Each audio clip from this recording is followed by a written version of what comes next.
नमस्कार मित्रांनो, Satyavan Namdev चावीर and family या यूट्यूब चॅनलमध्ये तुमचं सगळ्यांचं स्वागत आहे.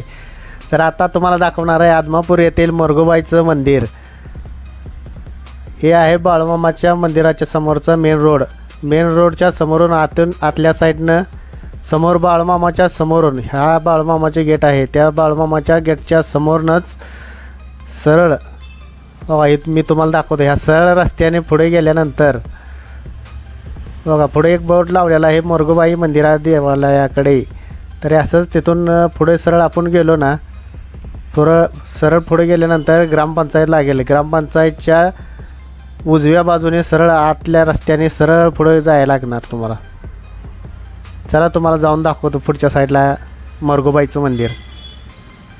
बघा इथं बी बोर्ड लावलेला आहे श्री मोरगोबाई देवालयाकडे. चला आता अजून पुढे जाऊया. पुढे बघा नारळ, अगरबत्ती आणि कापूरचे स्टॉल लागलेले आहेत. तर इथूनच आम्ही नारळ, कापूर, अगरबत्ती वगैरे घेतले होते आणि चाललेलो आहे पुढे. विद्या मंदिर आदमापूर सहर्ष स्वागत करीत आहे. बघा ही विद्या मंदिर शाळा आहे. पूर्ण पाऊस पडला होता त्यामुळे सगळा चिखल वगैरे झालेला आहे. पाऊस चालूच असतो इकडे सारखा आहे. श्रावण महिना असल्यामुळे फुल पाऊस चालूच आहे. आणि हे आहे मोरगोबाईचं मंदिर.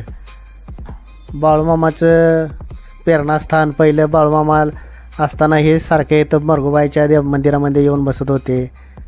हे आतून दाखवतो तुम्हाला. चला आहे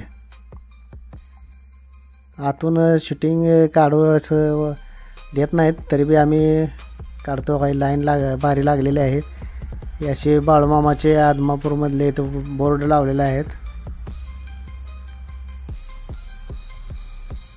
आता इथं लाईनीत उभं राहून आम्ही दर्शन घेत आहे. ज्यावेळेस बाळूमामा येत होते ते इथं येऊन बसत होते. बाळूमामाचं हे झाल्यानंतर आता मोरगोबाईचे प्रदक्षिणा पाठीमागून घालत आहे. मोरगोबाईचं प्रदक्षिणा दर्शन वगैरे घेऊन बाहेर आल्यानंतर समोरच्या ठिकाणी नारळ फोडण्याचं स्थान आहे. तर आम्ही चाललेलो आहे तिकडे नारळ फोडण्यासाठी. समोरच्या साईडला नारळ फोडला जातो कारण मंदिरात तिथं नारळ फोडू देत नाही. समोर साईडनं पुढच्या साईडला आहे.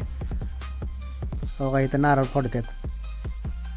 इथून नारळ फोडून दर्शन तिथूनही अजून एकदा घेतलं. आणि पलीकडे साईडला अगरबत्ती आणि कापूर जाळण्याची सोय आहे.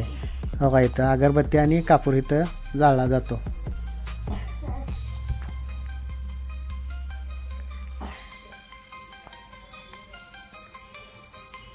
नंतर हे बघा मंदिर आणि समोरचा पूर्ण परिसर. मोरगोबाईच्या मंदिरातला पूर्ण समोरचा परिसर. हो का असं पाऊस पडल्यामुळं सगळा चिखल बिखल वगैरे झालं जास्त. हे शाळेच्या आवारातच आहे पूर्ण. हे शाळेचं ग्राउंडच आहे मंदिराच्या समोरचं. हो का हे मराठी शाळा, हे मंदिर.